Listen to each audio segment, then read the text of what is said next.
Admiral Xerex of the Galactic Confederation straightened his ceremonial sash as he glided through the pristine corridors of the International Space Station.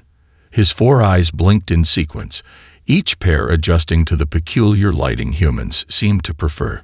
The diplomatic mission had been proceeding exactly as the briefings had predicted, until now. "And this is our recreation center," Lieutenant Commander Santos explained, her uniform perfectly pressed despite the station's recycled air. "We find that maintaining a balance between work and leisure is essential for long-term space deployments." Xerex nodded politely, though his attention had already wandered from the official tour. A cluster of sounds drew his secondary eyes: rapid-fire clicking, enthusiastic chatter, and what appeared to be simulated explosion effects. In the corner of the recreation center, 5 human children huddled around a holographic display, their fingers dancing across control interfaces with surprising precision. "Fascinating," Xerex murmured, his translator barely catching the word. "Those young ones, they appear to be operating a simplified version of a tactical command interface." Santos followed his gaze and smiled. "Oh, that's just Teller Command 3000. It's quite popular with the station kids. Their parents work various shifts up here, so we maintain a small education and recreation area for them." Xerex drifted closer, his hover stabilizers automatically adjusting to the station's artificial gravity. The children were so engrossed in their activity that they didn't notice the 7-foot-tall alien Admiral approaching. Their holographic display showed multiple spacecraft formations, resource management metrics, and what appeared to be a real-time calculation of quantum trajectory probabilities. "Look out for the temporal wake," one of the children called out, her fingers sliding across the interface. "If we time the jump right, we can use their own displacement field against them." Xerex's primary heart skipped a beat. The maneuver they were attempting was remarkably similar to the temporal pincer movement, an advanced tactical operation that had taken his own species 3 generations to perfect. Yet these human children were casually implementing it in what they considered entertainment. "Commander Santos," Xerex said carefully, his translation module working overtime to maintain diplomatic politeness, "are these children accessing classified tactical simulations?" Santos laughed, then quickly covered her mouth. "I apologize, Admiral. No, this is just a commercial game. It was developed by Orbital Entertainment about 2 years ago. The kids love it because it's one of the few games that uses full holographic interfaces." Xerex's secondary brain began processing this information, while his primary consciousness continued observing. The children had just successfully executed their temporal maneuver, catching their AI opponents in a complex trap that shouldn't have been possible given the apparent limitations of their interface.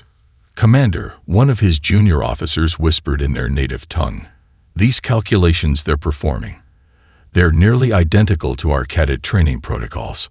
"Not nearly identical," Xerex corrected, switching to Galactic standards so Santos could follow. "In some ways, they're more advanced. Notice how they're intuitively accounting for quantum uncertainty in their tactical decisions.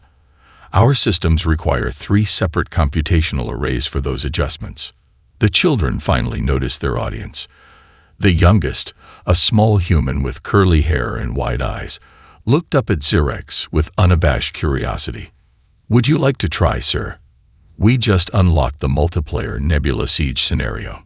Xerex felt his chromatophores shift to a deeper shade of blue, a sign of intense interest that his diplomatic training usually kept in check. These children had casually mentioned one of the most notoriously complex space combat scenarios in documented history, one that had actually occurred during the Proxima Centauri conflict, and they were offering to let him play it as a game. "Perhaps," Xerex said carefully, "a short demonstration would be educationally valuable." As he settled into the offered seat, his outer eyes caught Santos hiding another smile. Xerex had a distinct feeling that his carefully planned diplomatic schedule was about to experience significant temporal dilation. The most remarkable part, he found himself not minding at all. Sarah Chen tugged at the sleeves of her oversized NASA hoodie, a hand-me-down from her mother's days at Mission Control. Her dark eyes sparkled with excitement as she guided Admiral Xerxes through the game's tutorial interface, trying not to giggle at how his four-fingered hands awkwardly gripped the human-designed controller. "The trick," she explained, reaching over to adjust his grip, "is to think of space like water, not like an empty room. Everything flows and pushes against everything else." She paused, considering how to explain complex concepts she'd internalized through countless hours of gameplay. The quantum waves are like ocean currents, but in 5 dimensions instead of 3. Xerxes' chromatophores flickered with surprise. 5 dimensions, but your species has only recently achieved basic fold space travel. "Oh, we don't have working 5-dimensional drives yet," Sarah said, pulling up the advanced tactical display with practiced ease. "But the math works out better if you calculate ship movements in 5 dimensions. The game developers found that out when they were trying to make the AI more realistic." The Admiral's junior officers had gathered around the gaming station now, their data tablets forgotten as they watched Sarah demonstrate a particularly complex maneuver. She split her fighter squadron into 3 groups, using the gravity well of a nearby pulsar to slingshot them through a series of precisely timed micro-jumps. "Impossible," one of the officers muttered in Galactic Standard.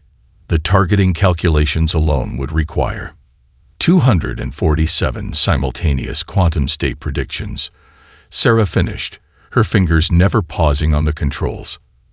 "But if you time it right, you can use the pulsar's radiation to collapse the wave functions in your favor. It's how I beat the Nebula Siege scenario last week."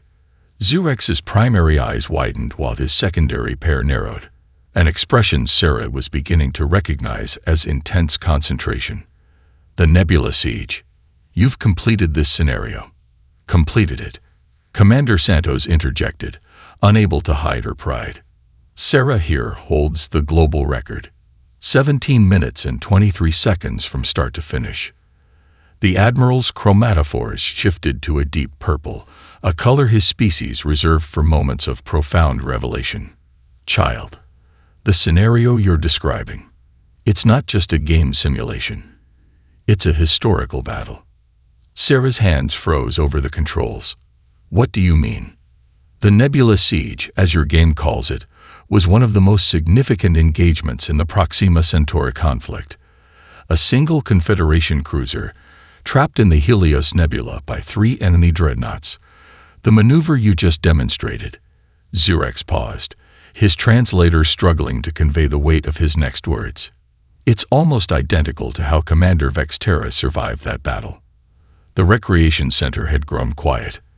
Even the younger children had stopped their chatter, sensing the shift in atmosphere. Sarah looked down at her controller, then back at the tactical display, seeing it with new eyes. "But that's just basic strategy," she said softly, "using environmental effects to multiply your force projection. Every good player knows that." "Basic," one of Xerxes' junior officers sputtered. "These are advanced military concepts that take years to." The Admiral raised a hand, silencing his subordinate. "Young Sarah," he said, his translator perfectly conveying his formal tone, "would you be willing to attempt something? A proper military simulation, using our training systems?" Sarah glanced at Commander Santos, who gave a slight nod. "I guess so. But won't I need security clearance or something?" "I believe," Xerxes said, his chromatophores now pulsing with a mix of blue and gold, curiosity and anticipation, "that this qualifies as a vital cultural exchange. Commander Santos, can we arrange access to the Confederation training module?" "I'll need to contact her parents and get proper authorization," Santos replied, already reaching for her comm unit. "But given the circumstances," Sarah looked between the adults, alien and human, trying to process what was happening. "It's really not that special," she protested. "I just play a lot of games."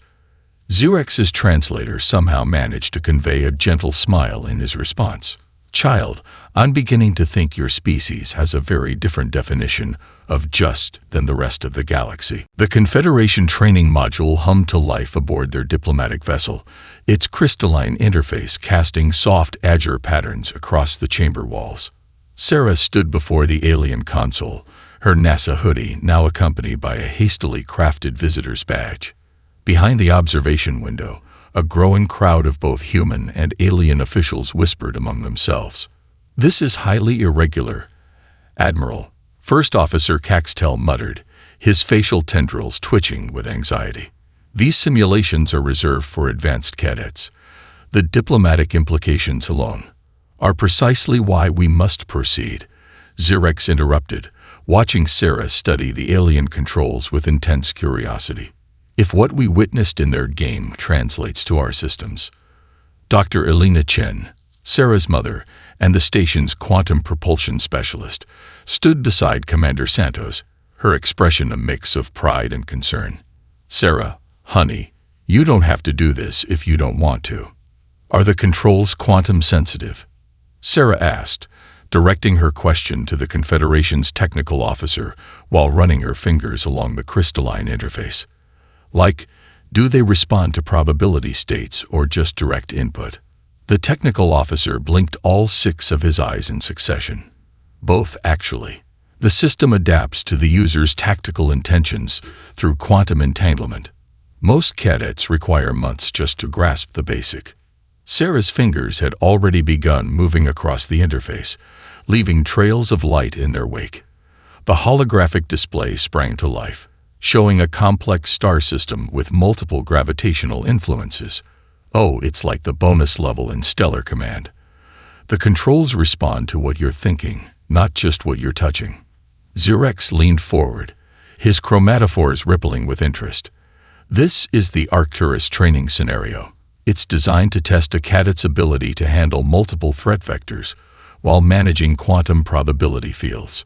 Perhaps we should start with something more basic."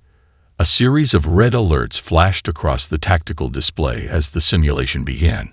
Sarah's hands danced across the interface, her movements becoming more confident with each passing second. The simulated ships under her command split into 3 groups, each taking advantage of different gravitational eddies in the system. "Fascinating," one of the Confederation scientists murmured, taking rapid notes. "She's intuitively grasping quantum field manipulation that our officers study for years to master." Dr. Chen stepped closer to the window. "Sarah's been playing space combat games since she was 6. I used to worry she was spending too much time on them. But she watched as her daughter executed a complex series of maneuvers that had the alien officers gasping in surprise." "Mom," Sarah called out excitedly, not taking her eyes off the display. "The quantum interfaces are way more responsive than the game controllers. You can feel the probability waves through your fingertips." Commander Santos noticed Xerex's chromatophores had shifted to a deep gold, a color she'd learned indicated profound revelation. "Admiral, your thoughts?" "In 3 centuries of military service," Xerex said slowly, "I have never seen anyone approach tactical problems quite like this. She's not following any established doctrine. Every movement is intuitive, creative, almost playful." The simulation reached a crescendo as multiple enemy ships converged on Sarah's position. Instead of retreating, she drove her forces directly into a nearby star's corona, using the plasma interference to mask a series of micro-jumps that scattered her ships across the system. The enemy AI, programmed with centuries of Confederation tactical doctrine, couldn't adapt to the unconventional strategy. Simulation complete, the computer announced in Galactic Standard. Scenario resolved. Time elapsed 12.4 minutes. New efficiency record established. The chamber fell silent. Sarah turned around, suddenly self-conscious about all the attention. Did I do okay?" The controls were actually easier than the game version, since you can feel the quantum states directly. Xerex turned to his stunned officers, his voice carrying the weight of command. "Contact the Confederation Council immediately, and get me the developers of this Stellar Command game. I believe we have greatly underestimated the implications of human recreational activities." Dr. Chen moved to hug her daughter, whispering, "Maybe all those hours of gaming weren't so bad after all." Sarah grinned. Does this mean I can stay up late playing on school nights now? News of Sarah's performance spread through the International Space Station like a quantum wave collapse. Within hours, the Confederation diplomatic vessel's training chamber had been transformed into an impromptu research center. Holographic displays showed split-screen comparisons between Stellar Command 3000 and actual combat data, while teams of xenobiologists and human psychologists huddled in corners, discussing neural adaptation theories. Sarah sat cross-legged in the command chair, now modified to accommodate her smaller frame. She'd swapped her NASA hoodie for a formal station uniform, specially tailored with cultural exchange participant badges that the diplomatic corps had rushed to create. Try the Centauri defense scenario again, Xerex suggested, his secondary eyes tracking multiple data streams. But this time, explain your thought process as you go. Sarah's fingers moved across the crystalline interface, leaving trails of quantum probability in their wake. It's all about flow, she said, her voice carrying the same casual tone she used when teaching newer players online. See how the enemy ships are forming up in standard attack patterns. They're thinking in straight lines and fixed formations. Those are established military doctrines, one of the Confederation tactical officers noted, developed over centuries of actual combat experience. Yeah, but space isn't straight, Sarah replied, splitting her forces into seemingly random clusters. It's all curves and waves. Like, imagine throwing rocks into a pond. The ripples don't just go one way. They bounce off each other, make patterns. Xerex's chromatophores shifted to a deep blue of comprehension. You're treating space-time itself as a tactical element. Exactly. Sarah's face lit up as her forces executed a series of micro-jumps, each ship riding the gravitational waves created by the others. In the game, we call it wave dancing. You can't fight the quantum foam. You have to swim in it. Dr. Chen watched from the observation deck, consulting with the station's chief physicist. The gaming community developed their own terminology for quantum mechanics principles, she realized. They've been teaching advanced theoretical physics through play. On the main display, Sarah's forces had completely disrupted the enemy formation. By treating space-time like a fluid medium rather than a static battlefield, she created tactical advantages that the AI couldn't predict using conventional doctrine. Remarkable, Xerex murmured. Your species developed entertainment that accidentally prepared you for real space combat. But how did your game developers achieve this level of accuracy? Oh, that was mostly player feedback, Sarah explained, executing another impossible maneuver that had the tactical officers scrambling to take notes. Early versions were too rigid, didn't feel right. Players kept suggesting changes to make the physics more fun. You know, adding quantum effects, probability waves, dimensional bleed. The developers just kept tweaking until it felt natural. Natural, Xerex repeated, his translator struggling with the concept. Your species adjusted advanced space combat simulations based on what felt fun. Well, yeah. Sarah shrugged, her attention still on the tactical display. If something's not fun, people won't play it. And if they don't play it, they can't get better at it. Commander Santos stepped forward, addressing the growing crowd of officials. We're seeing the results of thousands of hours of intuitive practice. While our traditional training methods focus on memorizing doctrines and procedures, human games encourage experimentation and creative problem-solving. The implications are staggering, one of the xenobiologists added. Human children are essentially training in advanced spatial combat from the moment they're old enough to hold a game controller. Sarah completed the scenario in record time, then turned to face the Admiral. Can I try the really hard simulation now? The one your cadets trained for years to attempt. Xerex's chromatophores cycled through several colors before settling on a mix of gold and green. Anticipation tinged with concern. The Omega Protocol is our most challenging tactical simulation. Even discussing it usually requires multiple security clearances. Sarah's eyes lit up with the universal expression of a gamer discovering a new challenge. Is that a yes? The Admiral found himself, not for the first time that day, reevaluating everything he thought he knew about human capabilities. Perhaps, he said carefully, it's time to rewrite some protocols. The Omega Protocol simulation never began. Instead, a cascade of emergency alerts flooded the tactical displays, their urgent red pulses reflecting off the crystalline walls of the training chamber. Xerx's chromatophores instantly shifted to combat-ready silver as his junior officers rushed to their stations. Multiple quantum signatures detected at the heliopause. First Officer Caxtel reported, his tendrils rigid with tension. Configuration unknown. No match in Confederation databases. Sarah, still seated at the modified command chair, felt the shift in atmosphere. The excitement of scientific discovery had evaporated, replaced by the sharp edge of genuine crisis. She started to stand, to give way to the real military officers, but Xerx's gesture stopped her.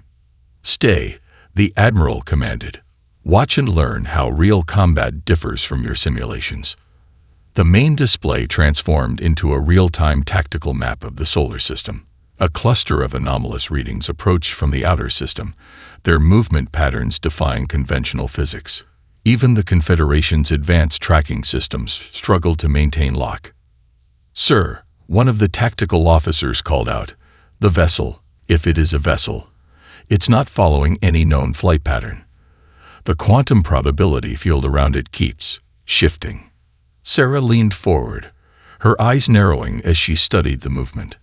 Something about it seemed familiar, tugging at memories of countless gaming sessions. "That's not random," she murmured. Commander Santos overheard her. "What do you mean?"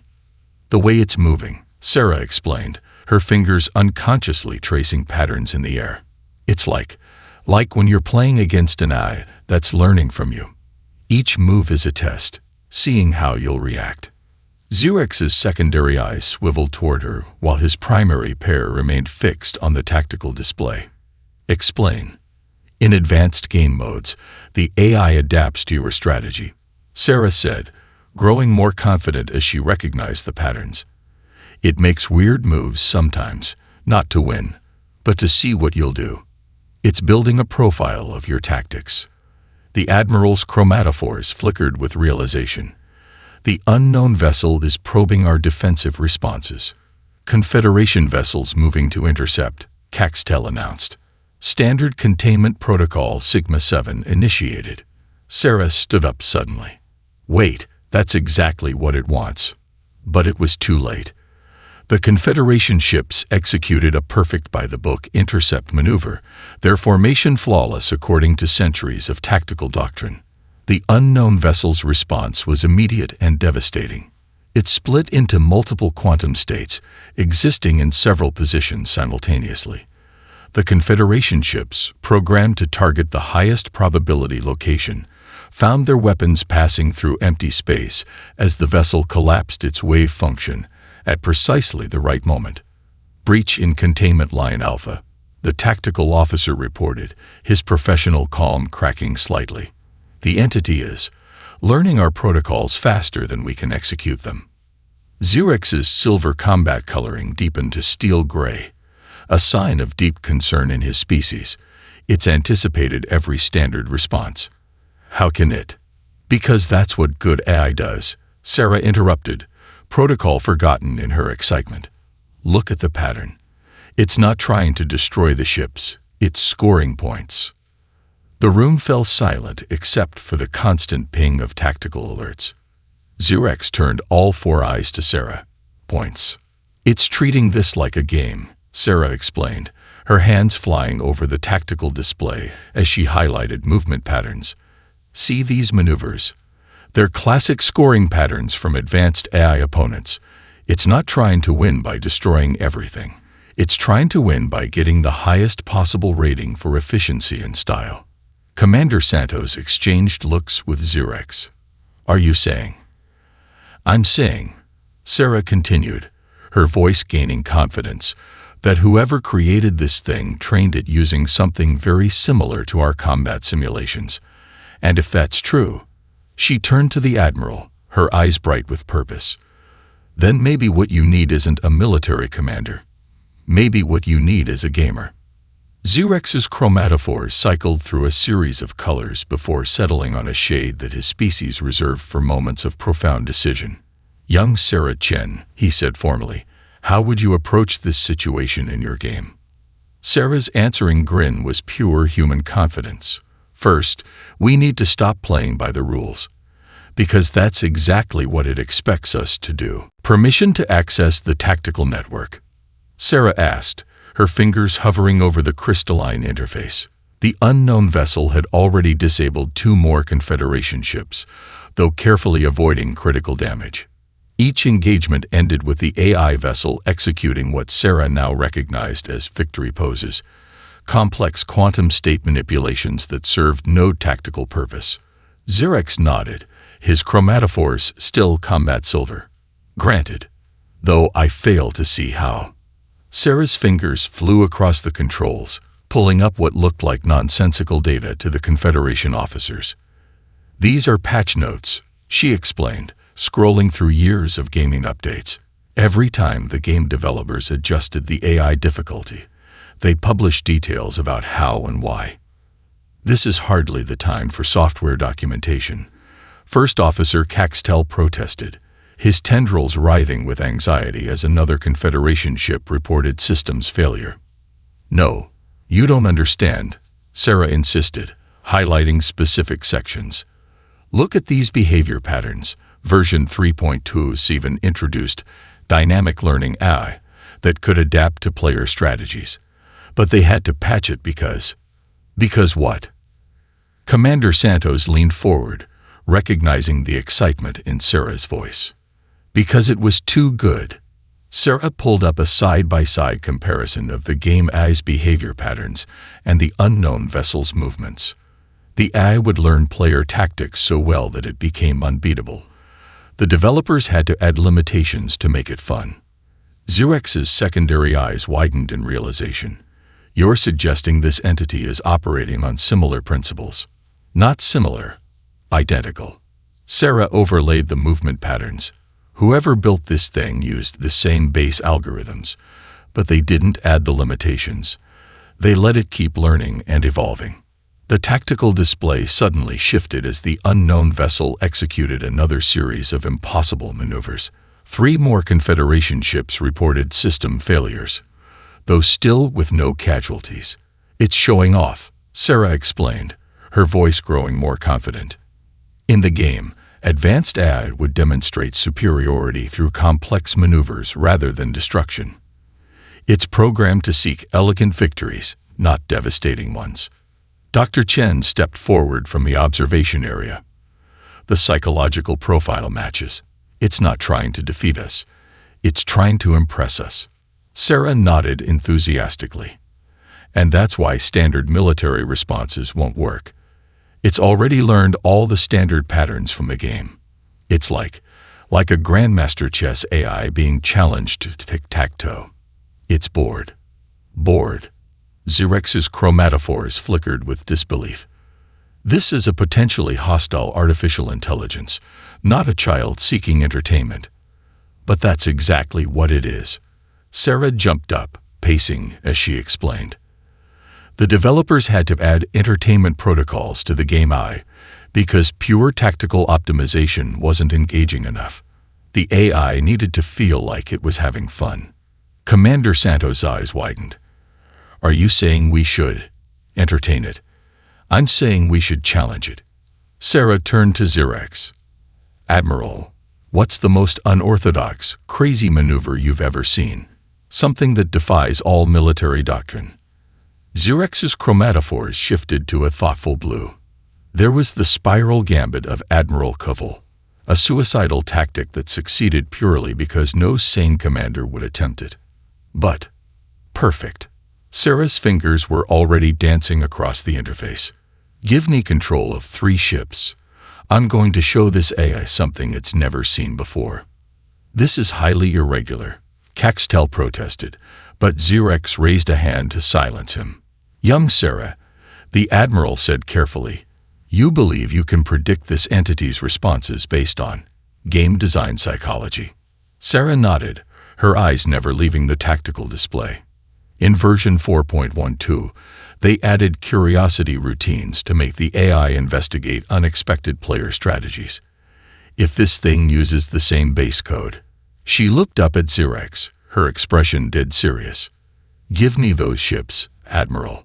Let's show this AI how humans play. Xerex studied her for a long moment, his 4 eyes taking in her determined expression, then turned to his tactical officer. Transfer control of Strike Group 7 to this console. Authorization code. Xerex Alpha 9. Sarah's answering smile was pure confidence.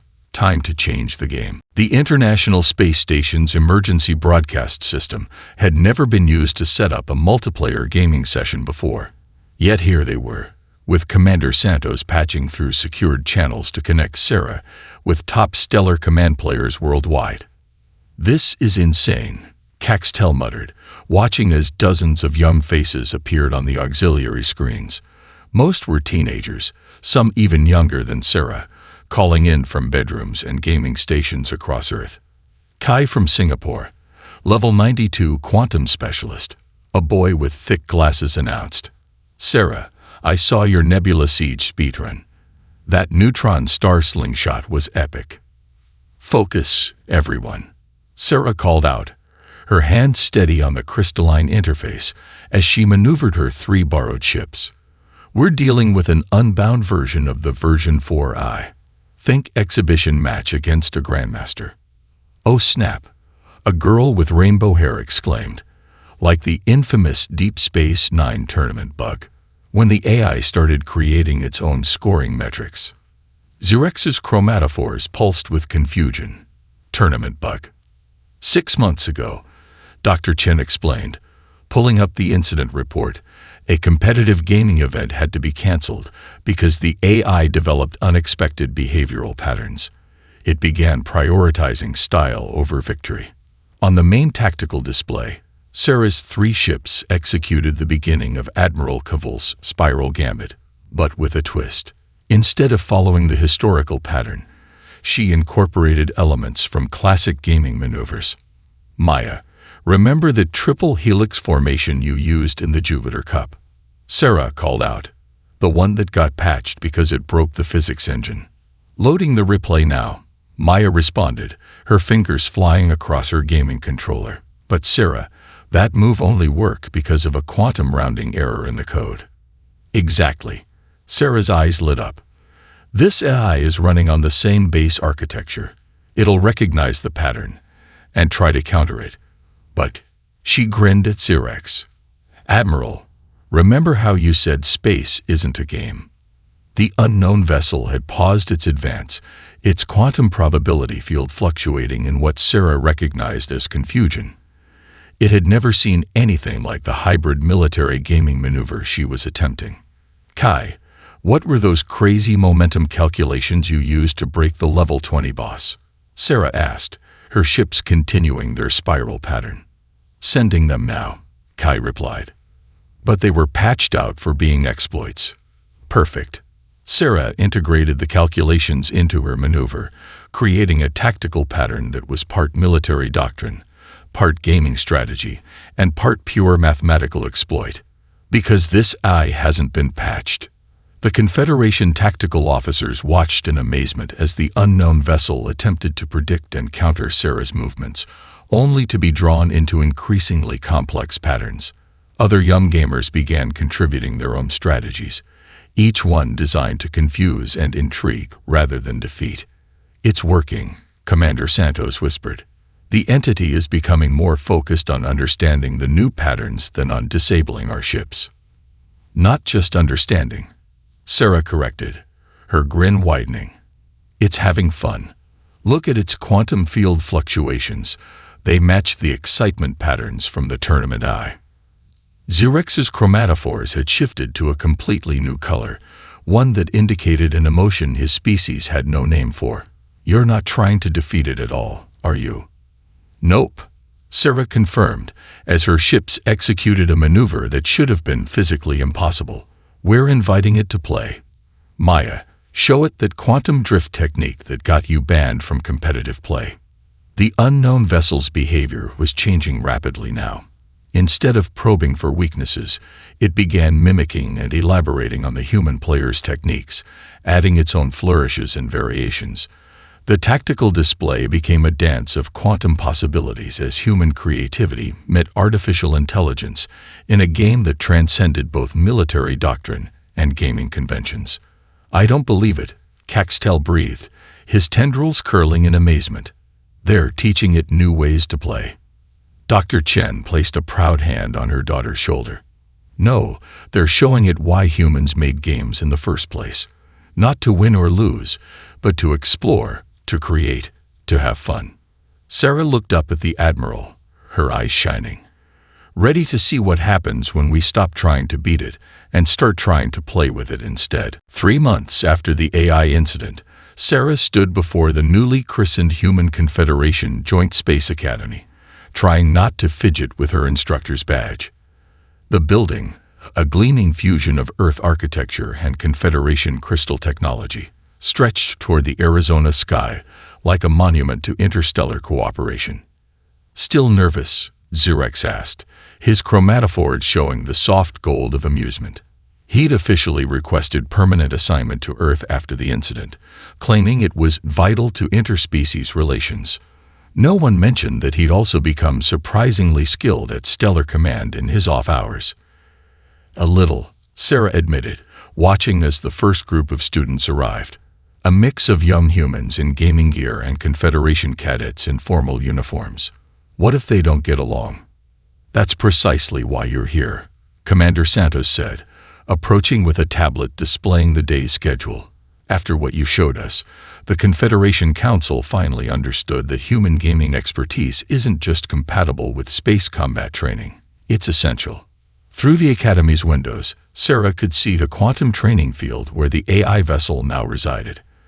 After their improvised gaming session, it had voluntarily powered down its weapons and requested asylum, expressing a desire to learn more about human play patterns. It now served as both a training partner and a bridge between human and alien combat doctrine.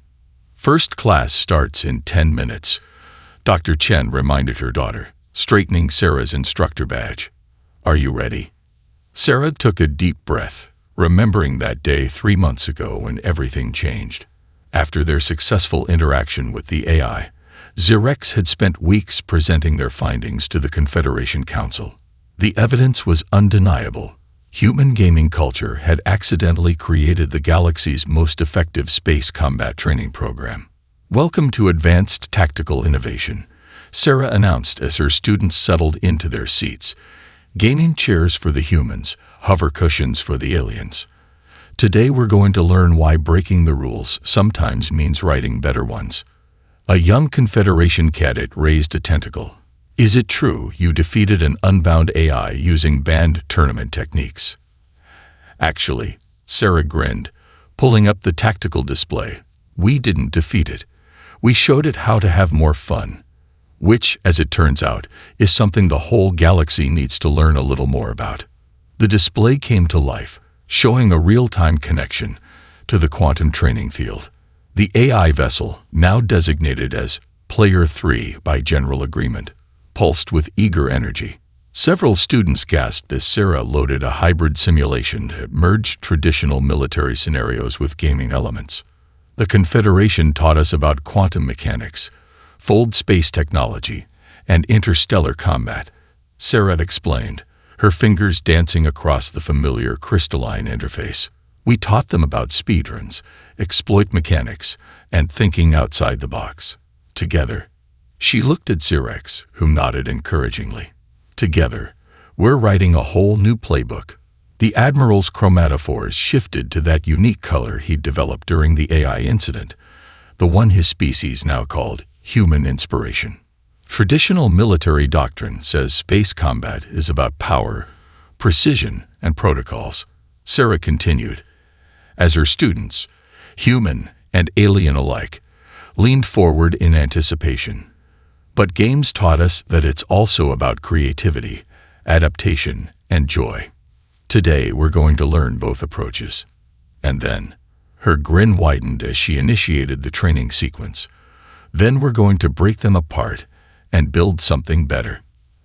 As the first simulation began, with human gamers and alien cadets working side by side, Commander Santos leaned toward Xerex. Do you think the Council knows what they're getting into? Mixing human gaming culture with formal military training. The Admiral watched as Sarah guided her students through a maneuver that would have been considered impossible 3 months ago. His chromatophores rippled with all the colors of anticipation, amusement, and pride. No, he admitted, but I believe that's precisely the point. Sometimes the best way to advance isn't to follow the existing path. He paused as the students erupted in cheers over a particularly creative tactical solution. Sometimes you have to play a whole new game.